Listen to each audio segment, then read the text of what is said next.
A graça e a paz, meus amados queridos irmãos e irmãs em Cristo. Vamos lá dar sequência para a segunda parte do, do filme aí da Paixão de Cristo, né? Sem muitas delongas, né? Vamos lá.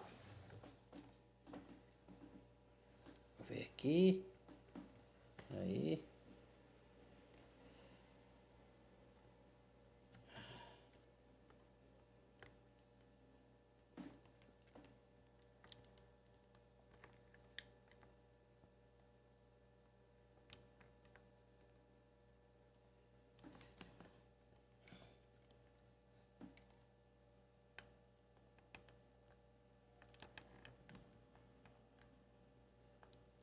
Aí.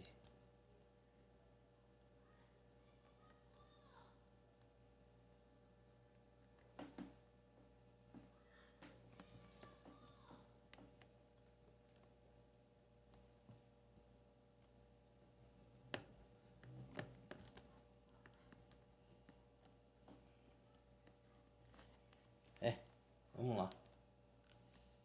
O sangue do filho dela é sagrado demais para ser pisoteado e descartado de qualquer jeito depois que ele saiu dali. O bebê estranho. Outra figura que chama muita atenção nessa cena é o bebê estranho no colo do capiroto. Esse bebê sorri durante as chicotadas e é muito incômodo ver isso. Essa parte não está em lugar nenhum da Bíblia, né? Ela é uma licença poética que representa uma alegoria do mal. Bom, o que a tradição conta é que o diabo teve presente durante todo o tempo da Bíblia sacra e que ele ficou atormentando Jesus de várias formas. Então o fato de ele aparecer como um bebê no colo seria uma forma de provocar Jesus, né? Mostrando que até mesmo o diabo cuida do filho dele. Enquanto Deus permite que o único filho dele seja humilhado com tanta brutalidade. Isso seria uma tentativa de quebrar a convicção de Jesus sobre o sacrifício dele. Mas um pouco antes, ainda na hora que Jesus estava lá no pátio do palácio, diante de Pilatos, Jesus olhou para o céu e viu uma pomba voando. E de acordo com a tradição, a pomba é o símbolo do Espírito Santo, como se fosse um sinal claro de que Deus estava ali com ele, que era para ele seguir o plano. Pilatos, Jesus olhou para o céu e viu uma pomba voando. E de acordo com a tradição, a pomba é o símbolo do Espírito Santo, como se fosse um sinal claro de que Deus estava ali com ele, que era para ele seguir o plano. E como a gente sabe, ele seguiu o plano. Lava-pés. A cena das chicotadas é interrompida por mais um flashback de Jesus e ele se lembra da noite anterior. Naquela noite, ele deu as últimas lições diretas para os apóstolos, e entre elas foi o ensinamento do lava-pés, que a partir daí virou uma tradição milenar que dura até o hoje. lava-pés significa que a gente tem que servir o próximo, como ele serviu a nós. É uma função que os escravos faziam. Alguém muito íntimo, né? Com mães e filhos, maridos e esposas, mas nunca amigos.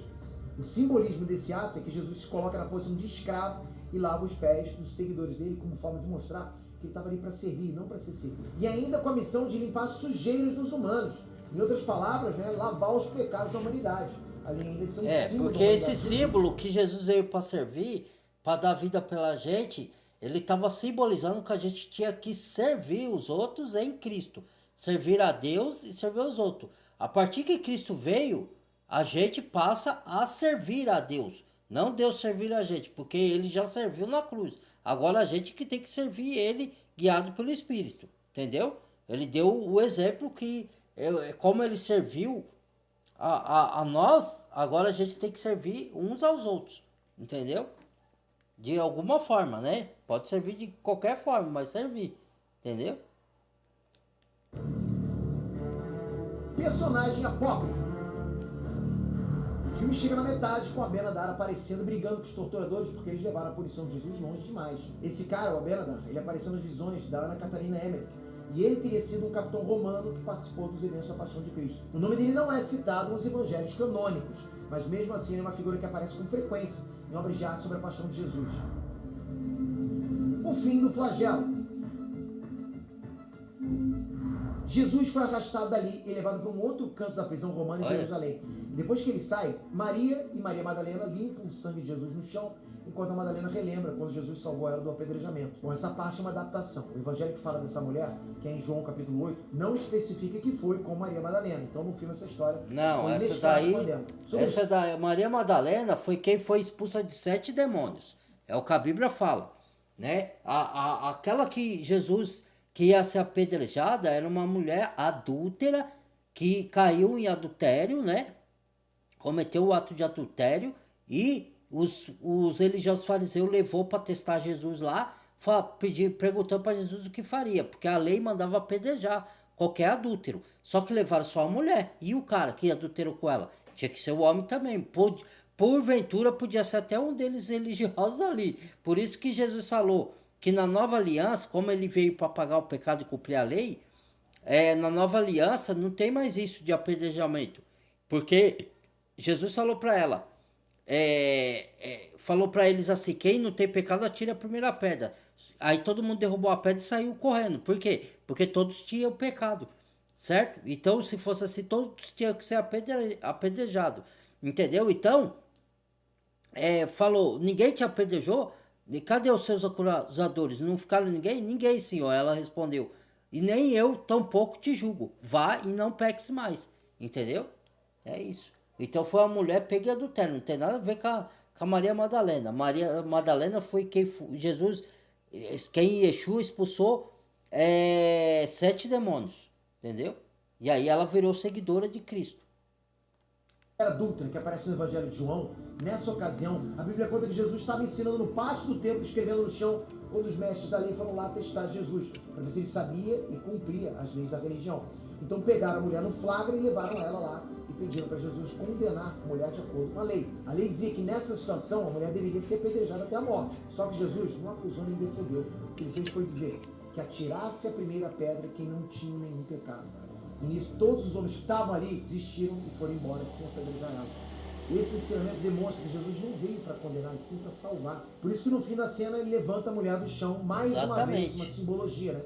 Como se Jesus estivesse devolvendo a dignidade para ela, apesar dela ter pecado. Concluindo com, vá e não peques mais.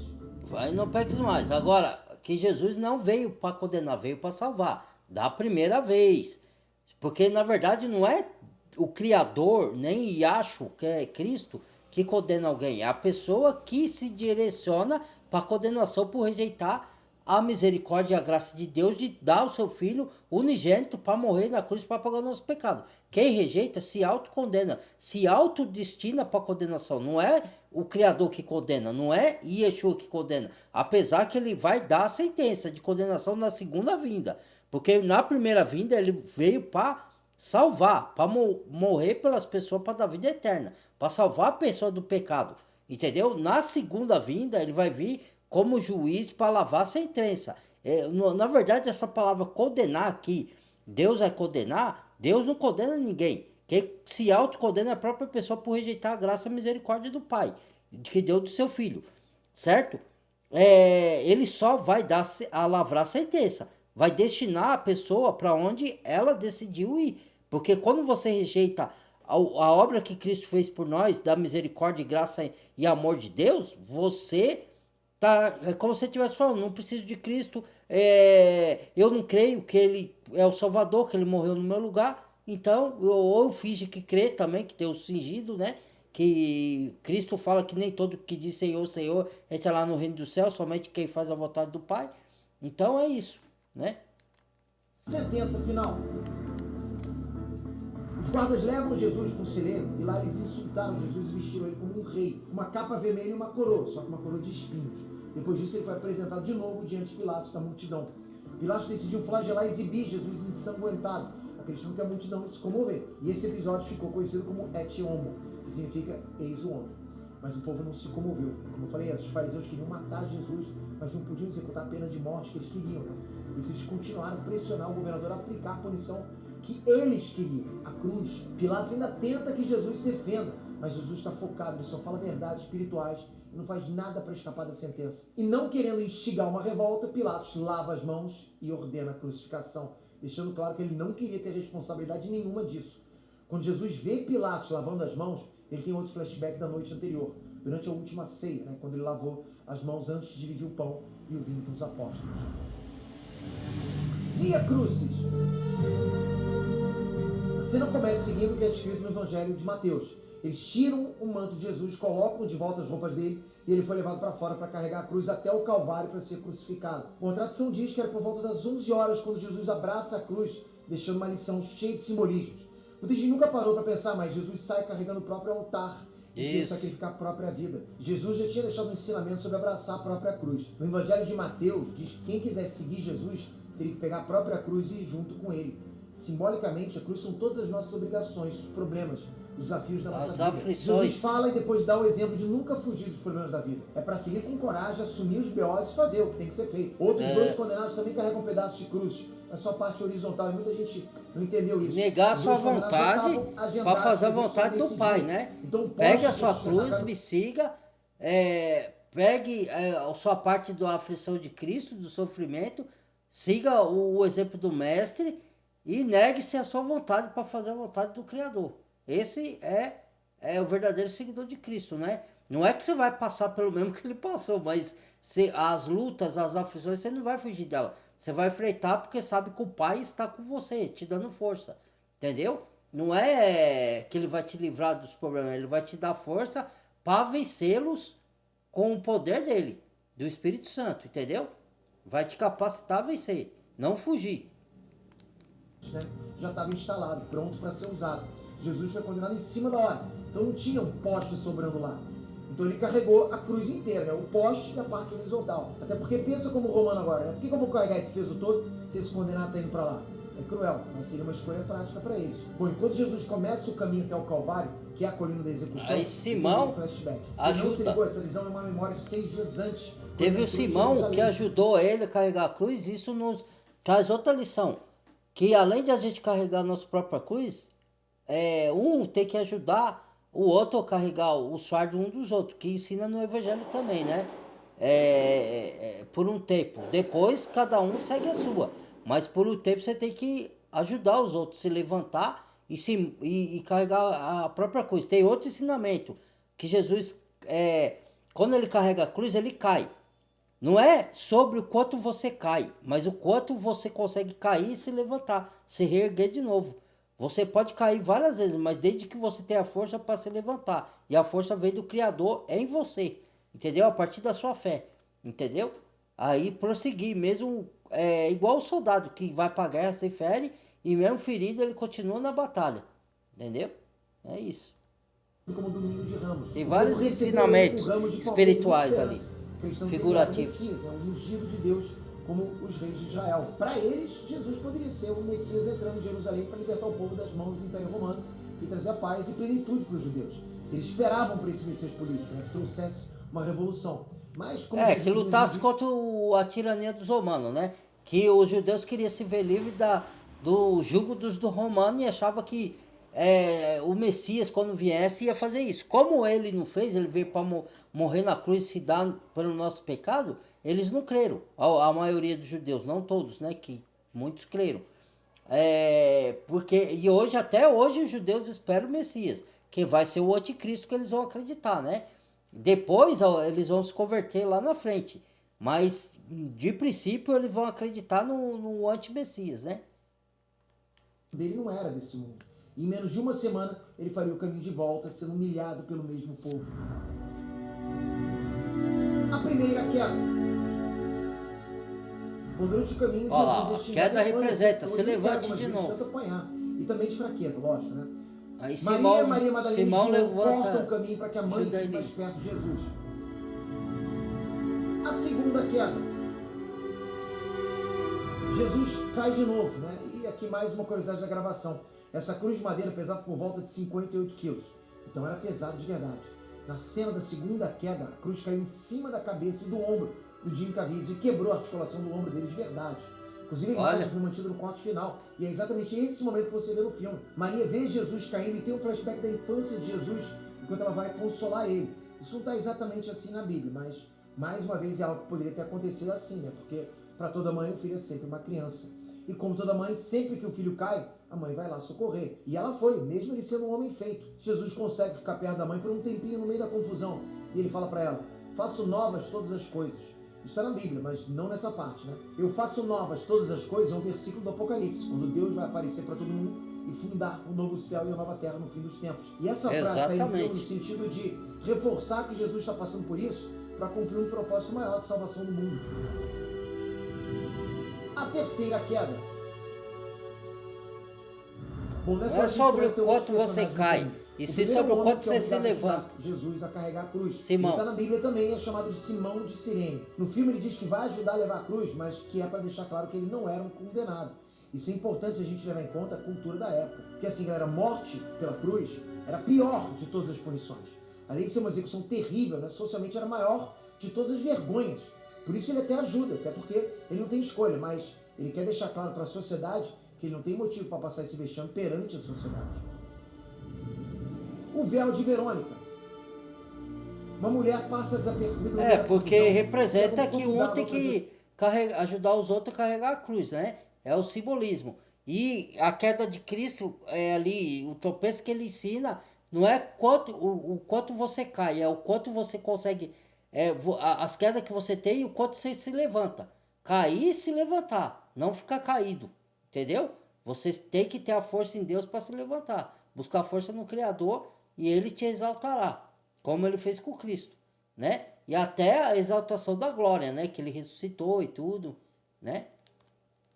Ela pede permissão, tira o véu da cabeça, enxuga o rosto e tem uma cena que aí não tá nesse filme, que Jesus fala, quem é minha mãe e quem é meu pai? Porque estava procurando ele, né? Ele fala, minha mãe, meu pai, meus irmãos são todos que fazem a vontade do meu pai. Então, mesmo Maria sendo mãe dele, que gerou ele por meio do Espírito Santo, não foi por relação sexual, porque ele tinha que viver, ele não podia vir por relação para não ser contaminado com o pecado, tinha que vir pelo Espírito Santo, porque ele é puro, imaculado. Então, embora Maria fosse mãe dele, depois que ele vai para a cruz, ele fala, tá aí seu filho, que era João, né? E João, tá aí a sua mãe. Quer dizer que, a partir dali, Jesus não é mais filho de Maria, entendeu? Ela foi mãe terrena. E Maria não é intercessora de ninguém. O único intercessor entre nós e o Pai é Cristo. Por isso que ele morreu na cruz. Não tem outro intercessor. Não tem Maria, não tem padre, não tem pastor, não tem santo, não tem nenhum apóstolo, não tem nada. Ninguém é intercessor entre você e o Criador. Você tem ligação direta entre o Pai por meio do Filho, né? Mas tudo bem, cada um, né? Tem gente que acha que tem outros intercessores aí, né? Porque o ensino foi errado, né? Ensinaram a pessoa errada, colocaram isso na mente da pessoa e a pessoa creu, né? Como se fosse certo. Essa parte da história não está em nenhum evangelho canônico, mas ele aparece em escritos apócrifos e o relato disso sobreviveu com a tradição. Uma coisa importante dessa cena é que essa mulher pediu licença para tirar o véu. Ela fez isso porque era proibido uma mulher judia mostrar os cabelos em público. Bom, ela tira o véu e enxuga o rosto de Jesus. E na tradição, o semblante dele teria ficado impresso no tecido. O evento é fixo na sexta estação das Estações da Cruz e esse suposto véu é exibido todos os anos pelo Vaticano na Semana Santa, durante o quinto domingo da Quaresma. O fim da Via Dolorosa. Simão e Jesus carregam a cruz. A essa altura, Jesus está extremamente fraco. A caracterização do Jim Caviezel está assustadora, né? E para quem não sabe, o trabalho de maquiagem para cenas que Jesus sofre martírio era uma outra tortura. Levava 10 horas para fazer ele ficar com essa aparência. Imagina 10 horas de maquiagem para só ir começar a gravar e carregar aquela cruz de quase 60 quilos. Algumas vezes o ator dormiu à noite com aquela maquiagem para não ter que passar por todo o processo no dia seguinte. Voltando para o filme, Jesus tem mais um flashback que é o famoso Sermão da Montanha, quando Jesus ensina a amar os que odeiam a gente. Se você reparar, na filmagem desse momento o céu está cinza. Não é filtro, não é trabalho da pós-produção, ok? Nessa gravação realmente estava um dia nublado. Muita gente não sabe, mas nesse dia o Jim Caviezel foi atingido por um raio. Ele chegou a contar com muito bom humor esse fato, olha só, abre aspas. Eu estava iluminado como uma árvore de Natal. Eu estava pregando o Sermão da Montanha. Eu sabia que isso iria me atingir cerca de 4 segundos antes de acontecer. Pensei, vou levar um golpe. E quando isso aconteceu, eu vi os figurantes se agarrarem ao chão. O que eles viram foi fogo saindo do lado direito e esquerdo da minha cabeça. Iluminação ao redor de todo o meu corpo. Cara, que loucura isso. Outro cara da equipe técnica também levou uma descarga de raio nesse dia. E mesmo assim, nem o Jim nem outro cara tiveram ferimentos nem nada. Bom, quase chegando no Calvário, Jesus tem outro flashback. E ele se lembra do sermão do bom pastor. Nessa lição ele diz que ele, como um bom pastor, dá a vida pelas ovelhas. Mas que ninguém é capaz de tirar a vida dele, né? Ele mesmo entrega a vida e ele mesmo pega de volta. Essa lição que Jesus deu muito antes do Calvário já era meio que uma profecia do que ia acontecer com ele. E reforça, né, que morrer na cruz foi uma coisa que ele aceitou por vontade própria. A crucificação. Bom, a gente chega no auge do filme com a parte da crucificação. São cenas muito impactantes, né? Tem gente que até hoje não conseguiu ver aquelas cenas.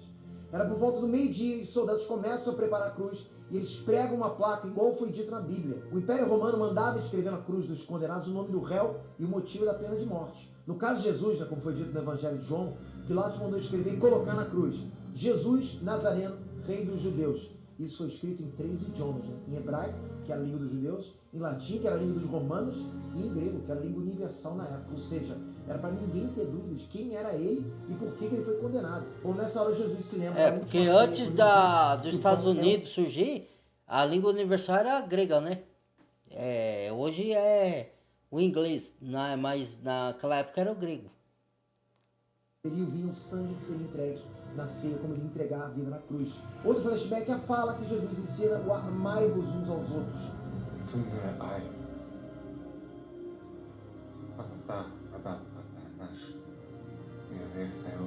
Ele lembra disso enquanto estão pegando as mãos e os pés dele. E logo depois ele reza para Deus perdoar as pessoas. Isso é concretização do ensinamento que ele deu sobre amar. Enquanto tudo isso acontece, Maria, mãe de Jesus, Maria Madalena e João assistem tudo. Maria está sofrendo bastante, né? Dá a impressão que ela está sofrendo mais que todo mundo ali, e não é difícil imaginar isso. Uma mãe vendo um filho inocente naquela situação, nossa, dói demais, né? Bom, essa parte concretiza a profecia de Simeão sobre os sofrimentos de Maria. Na Bíblia diz que quando Jesus era um bebê, José e Maria foram apresentar ele no templo de Jerusalém, como mandava a lei dos judeus. Lá tinha um homem chamado Simeão, que quando viu Jesus, ele disse para Maria que um dia, por causa desse filho, uma espada de dor ia transpassar a alma dela. Rola também mais um flashback da última ceia, e o filme fez uma conexão muito simbólica entre a ceia e a crucificação, quando Jesus levanta o pão para agradecer. Isso se conecta com o momento que os romanos levantaram o corpo dele pregado na cruz. Jesus é o pão da vida. Levantar o pão como Jesus foi levantado na cruz é feito em muitos rituais ainda hoje, 2000 anos depois, como no rito romano.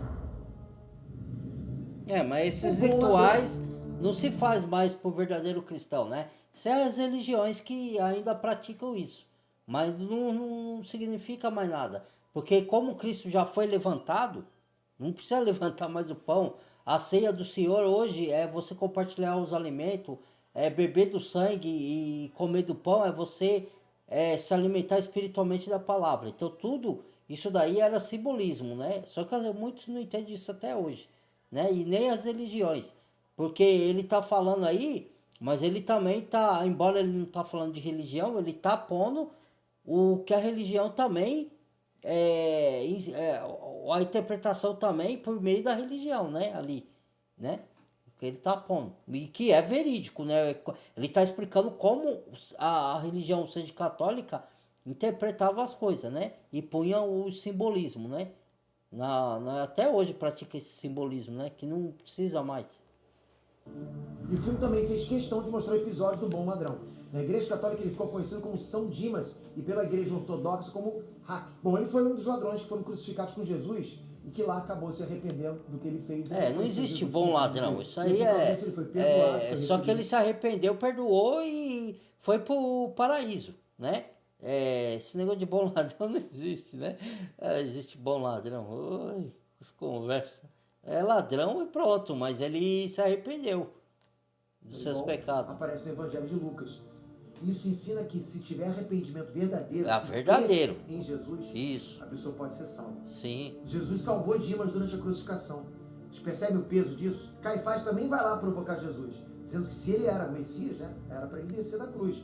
Mas Jesus não cai na provocação e continua rezando pelo perdão daqueles que estão ali. Os momentos finais. Os executados estavam lá pregados e não tinha nada mais a se fazer a não ser esperar.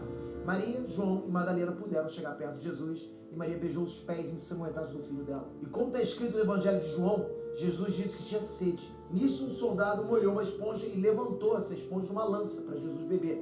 Mas ele prova e não aceita. Na Bíblia diz que ali não era água, e sim vinagre ou fel. Muita gente se comove como se isso fosse uma maldade com Jesus, mas no fundo não era. O vinagre inibe as papilas gustativas e por isso ele alivia a sensação de sede. Além disso, os gregos e os romanos já usavam vinagre ou fel como remédio para inflamações ou feridas, né? E era também um tipo de anestésico para aliviar dores. Por isso Jesus não aceita o vinagre, para não ter nenhuma substância aliviando a dor dele. Logo depois no filme, Jesus carrega Maria e João para que se cuidem. Simbolicamente, Jesus estaria entregando as pessoas para a mãe dele, para ela cuidar de todo mundo, assim como cuidou dele, né? Isso eleva os seres humanos mais uma vez na condição de irmãos em Cristo. Uma outra curiosidade de alguns estudos teológicos é que Jesus não chama Maria de mãe nessa hora, e sim de mulher. Isso pode se referir à ideia de Jesus ser o novo Adão e Maria ser a nova Eva. Isso mostra como havia um plano que se cumpriu, onde Jesus nasce como um homem enviado por Deus em Maria. E nisso a humanidade teve uma nova chance de se livrar dos pecados que as ações de Adão e Eva trouxeram para o mundo. Por isso Jesus falaria dele mesmo como o filho do homem e se referia a Maria como a mulher, como um simbolismo que conecta o primeiro homem e a primeira mulher. Só que agora agindo para redimir o mundo. Percebe como tudo é conectado? Desde Adão e Eva até a crucificação. É o quebra-cabeça, é o que eu falo. Jesus disse ser o alfa e o ômega. Por isso que estudar a Bíblia, você vai montando quebra-cabeça e Deus vai te revelando a intenção de tudo, né? De aonde vai chegar tudo, né? A revelação. Ou seja, desde o princípio do plano de Deus. Já que ele é o princípio, assim como também é dito no capítulo 1 de João. Ainda sofrendo na cruz, Jesus, igual aparece no Evangelho de Mateus, Jesus reza perguntando para Deus por que ele foi abandonado. Mas logicamente Jesus tinha certeza de que Deus estava com ele, né? Então, o que isso significa? Se prepara para a pedrada.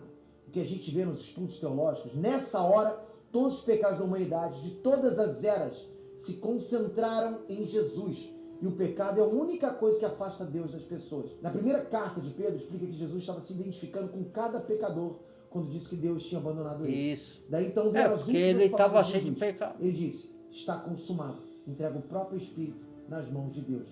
Isso significa que o tempo se cumpriu e a missão aqui na Terra foi completada. Eram 3 da tarde quando Jesus morreu.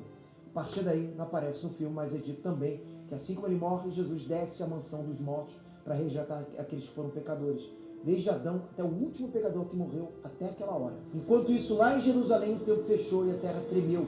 Todo mundo ficou em pânico, mas tinha outros complicadores aí. Jesus morreu muito rápido, né? E o normal era os que eram crucificados demorassem dias para morrer. Além disso, logo ia começar o Shabá. Para os judeus, do pôr do sol da sexta até o pôr do sol do sábado, é sagrado e nada pode ser feito. Por nada pode ser feito no sábado. Que era o Shabá dos judeus, né?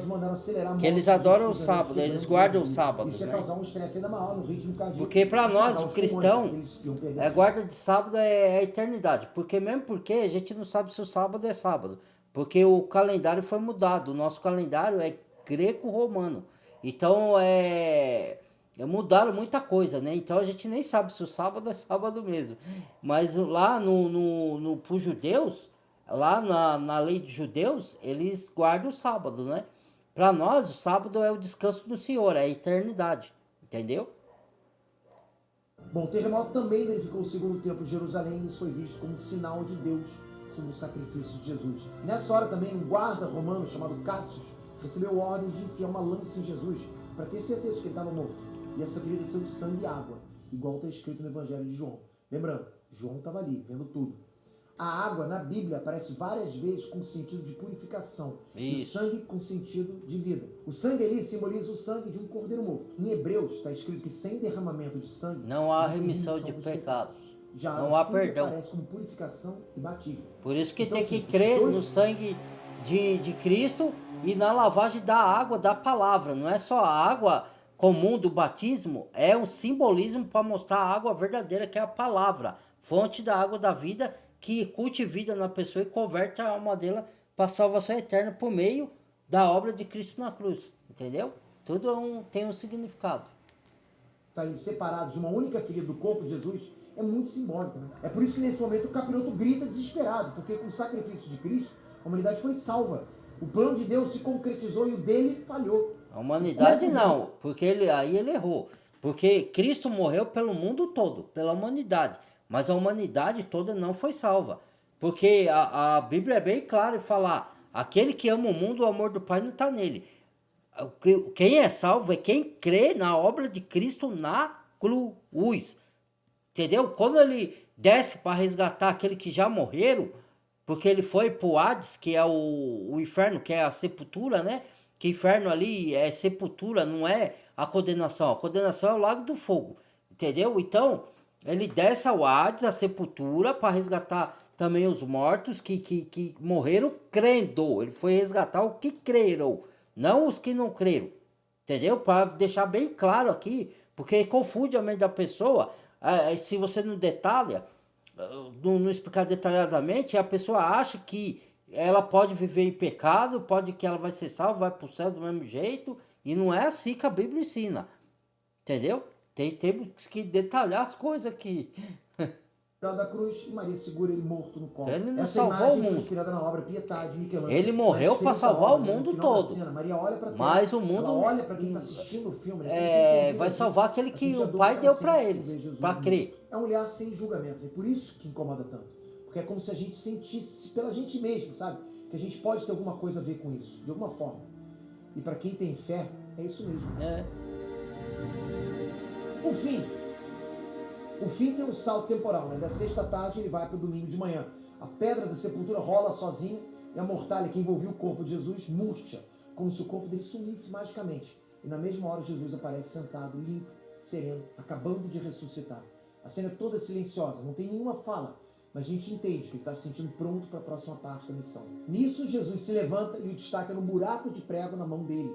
Jesus ressuscita. Já está com o corpo glorificado. Mas as marcas do prego e a ferida da lança permanecem, como provas que ele é ele. Para ninguém duvidar que ele ressuscitou. Bom, a gente viu que o Jim Caviezel acabou se machucando algumas vezes durante as filmagens, né? Deslocou o ombro carregando a cruz e o raio caiu nele. Mas tiveram mais coisas. Durante as filmagens ele teve crises de enxaqueca severas, teve hipotermia e pneumonia. Os médicos alertaram Mel Gibson e ele chegou até a sugerir que o processo fosse menos bruto, mas o Jim Caviezel fez questão de seguir em frente do jeito que estava. O Jim chegou a dizer para o Mel Gibson: isso que está me acontecendo é entre mim e Deus. Vamos em frente. Se eu tiver que partir, não terá sido em vão. Não há nada melhor para mim do que dar a minha vida por Jesus Cristo. A cena da crucificação levou 2 semanas até ser concluída. Só que o perrengue mais perigoso foi na cena que suspenderam ele na cruz. Era inverno na Itália, né, onde isso foi gravado, com temperaturas de até 4 graus negativos. E além da pneumonia e hipotermia que ele sofreu, o inimaginável aconteceu. Outro raio caiu no Jim durante essa gravação. Que insano. Bom, espero que vocês tenham curtido essa mega análise. Comenta aqui embaixo o que vocês acharam, o que vocês acham desse filme. E deem sugestões para mais filmes nesse quadro. Obrigado por isso. Boa Páscoa para todos vocês e até a próxima. Valeu! Fui! Caramba, eu tô realmente emocionado com isso, cara. Difícil continuar. Vamos lá. Muito obrigado, irmãos. Que história sensacional, né?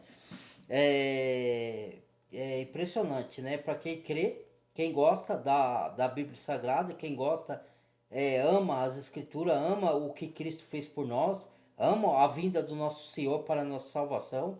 Quem quer andar no caminho do Senhor, gostou disso daí, mas nem todo mundo, infelizmente, mas cada um, né? A gente tem que respeitar a escolha e a opção das pessoas.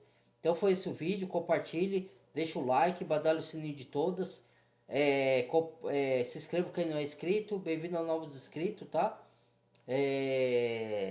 Até o próximo vídeo. Fui, muito obrigado.